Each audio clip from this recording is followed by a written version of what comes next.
एबे शनि ग्रह जे कि 16 मे रु 10 अक्टोबर पर्यंत 2026 रेवती नक्षत्र रे 30 वर्ष को थरे जितेबले शनि मीन राशि रे थांती सेतेबले क्रांति आसी थाए, परिवर्तन होई थाए। शनि ग्रह होचंती कौन? न्यायर देवता। न्याय दे थांती जो माने भूल कर थांती, हक नेबा और हक देबा। सपोज मु जनकर जिनस को नहीं आसी, जनकर हक को मु छड़े आनची, तो मते तो दंड निश्चय भाव में मिलिबो ना। आ जहार हकटा मु नहीं आसी ताको तो हक मिलिबो कि नहीं?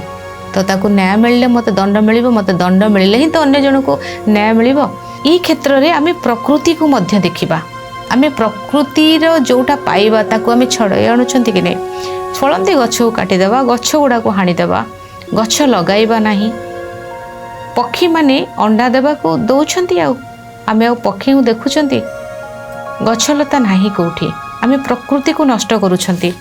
किंतु एमती जगह अच्छी जोटी प्रकृति को से सजाड़ी रखिंट, प्रकृति को सजाड़ी रखिंट। बहुत स्टेट अच्छी जोटी प्रकृति गछ लगा जाउछि। तेणु जोठी जेतेबेले रेवती नक्षत्र होउछि सबुठु शेष नक्षत्र आ धार्मिक नक्षत्र। रेवती नक्षत्र देखिए जो मानकर रेवती मीन और रेवती नक्षत्र लग्न थिबो 10 वर्ष पिलार अनुभूति 50 वर्षर व्यक्ति सहित सामान। 20 वर्षर पिला बहुत अनुभूति हो जाए जीवन रे। रेवती नक्षत्र होची मीन राशि तो संस्कारी और रेवती ताठो संस्कारी। तेणु जितेबाला गोटे संस्कार आसे, जो परिवर्तन आसब एवं क्रांति आसब केबे? रेवती नक्षत्र रे जितेबाला शनि ग्रह अच्छंती बहुत सोल कनेक्ट हेबो, बहुत हृदय भांगिब, रिलेशनशिप रे तो बहुत प्रभाव पड़िबो। गोटे संपर्क जो संपर्क को नहीं आपण बहुत गर्व अनुभव करथिबे एवं से संपर्क अन्य जन को कंदाई थिबो, अक्टोबर 10 भितर से संपर्क चुरमार हबो, बहुत हृदय भांगिबो, बहुत सोल अटैच हेबे आपण को सोल सहित। केवल सोल नुहे, एटा तो माने गोटे व्यक्तिर कथा मु कहूची, आमे समाज रे थिबा मनुष्यर कथा और ये समाज रे मध्य बहुत प्रभाव पड़िबो। बहुत जिनस एक्सपोज हेबो, बहुत लीगल प्रॉब्लम देखा दे। आपण भाबी नथिबे कि ए व्यक्ति जो जिनस को आमे केबे आशा करि नथिबा, बुझिले?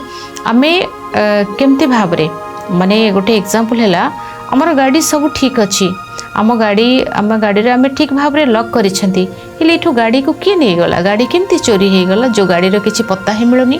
राति राति लॉटरी उठी जिबा, केबे स्वप्न रे भी जने भाबी नथिबो लॉटरी उठी जिबो। तो दुटे जाक जिनसर डिफरेंट आछी कि नहीं? यही भली भावरे घटना घटिब अक्टोबर 10 भितर। आप भावतु जार माने नहीं कि कहार लॉटरी उठिबो, मु बुझिबा पई आपण मानकु कहूची, जो व्यक्तिर लॉटरी उठिबो तमाने ता लाइफ रे से केबे क्यों केबे बहुत पुण्य करिछि, जोठी ताको न्याय मिलला। जोठी जगह रे आमे एते लॉक करिसंती, एते सिक्योरिटी भितर थाई कि हम गाड़ी हजि जाउची, माने आमे कोठी भूल करिसंती। ता माने नहीं कि आमे लॉटरी पाइबा, ता माने नहीं कि हमर गाड़ी हजिबो। एग्जांपल, जो जिनस को आमे केबे भाबी नथिबा तार नेगेटिव, जो जिनस को आमे केबे भाबी नथिबा तार पॉजिटिव। अक्टोबर 10 भितर देखिए घटना केमती केमती भाव में बहुत घटना दुनिया रे समाज रे घटिबो, जेतिक जिनस भय कराइबो आ क्रांति तो 100% आसीबो, बहुत बड़ क्रांति आसीबो, बहुत जिनस एक्सपोज हेबो। शनि ग्रह जेतेबेले दियंती ना बहुत भल दियंती, आ जेतेबेले नियंती भी बहुत भल भाव रे नियंती।